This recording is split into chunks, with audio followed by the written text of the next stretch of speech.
এই ভিডিওটা আপনার জীবন বদলে দিতে পারে। একদিন হযরত মুহাম্মদ সাল্লাল্লাহু আলাইহি ওয়াসাল্লাম আয়েশা রাদিয়াল্লাহুকে ডেকে বললেন, হে আয়েশা, আজকে আমি অনেক খুশি। আজকে তুমি আমার কাছে যা চাইবে আমি তোমাকে তাই দেব। বলো তুমি কি চাও। এই কথাটা শুনে হযরত আয়েশা রাদিয়াল্লাহু চিন্তায় পড়ে গেলেন। আল্লাহর রাসূল সাল্লাল্লাহু আলাইহি ওয়াসাল্লাম তাকে কিছু একটা চাইতে বলেছেন। যেমন তেমন কিছু চেয়ে তো এই সুযোগ হেলায় নষ্ট করা যায় না।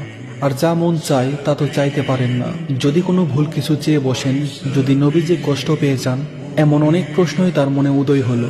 এমত অবস্থায় আয়েশা রাদিয়াল্লাহু নবী করিম সাল্লাল্লাহু আলাইহি ওয়াসাল্লামকে বললেন, আমি কি কারো কাছ থেকে একটু পরামর্শ নিতে পারি? নবী করিম সাল্লাল্লাহু আলাইহি ওয়াসাল্লাম বললেন, ঠিক আছে, তুমি পরামর্শ নিয়েই আমার কাছে চাও। আয়েশা রাদিয়াল্লাহু তখন তার পিতা হযরত আবু বকর রাদিয়াল্লাহু এর কাছে পরামর্শ চাইলেন।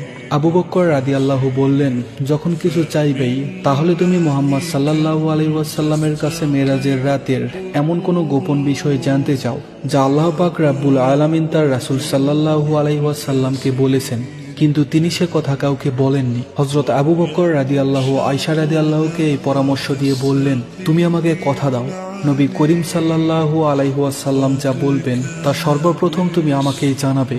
আয়েশা রাদিয়াল্লাহু সম্মতি দিয়ে নবীজি সাল্লাল্লাহু আলাইহি ওয়াসাল্লামের কাছে গিয়ে বললেন, আমি মেরাজের রাতের এমন কোনো গোপন কথা জানতে চাই যা কখনো আপনি কাউকে বলেননি। প্রশ্ন শুনেই মুহাম্মদ সাল্লাল্লাহু আলাইহি ওয়াসাল্লাম মুচকি হেসে দিলেন।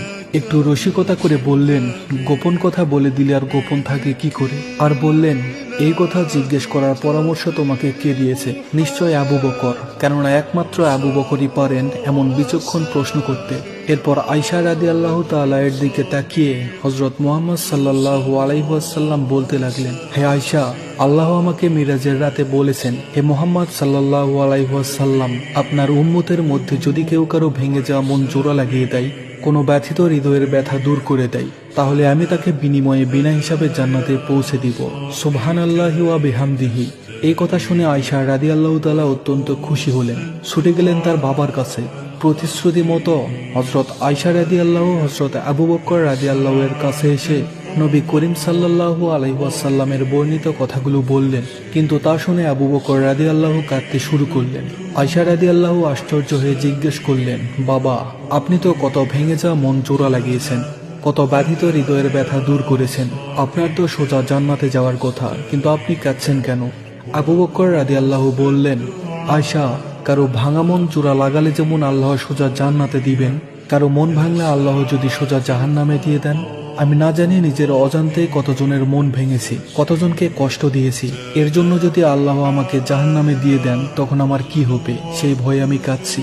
সুবহানাল্লাহ। মানুষ হলো আশরাফুল মাখলুকাত, আর তাই একজন ব্যথিত মানুষের ব্যথা দূর করতে পারলে, একটা ভাঙা হৃদয়কে জোড়া লাগিয়ে দিতে পারলে আল্লাহ আমাদের বেহেশত দান করবেন। আর এর বিপরীত হলে আমাদেরকে জ্বলতে হবে হয়তো জাহান্নামের আগুনে। আল্লাহ আমাদের সবাইকে রক্ষা করুন, আমিন।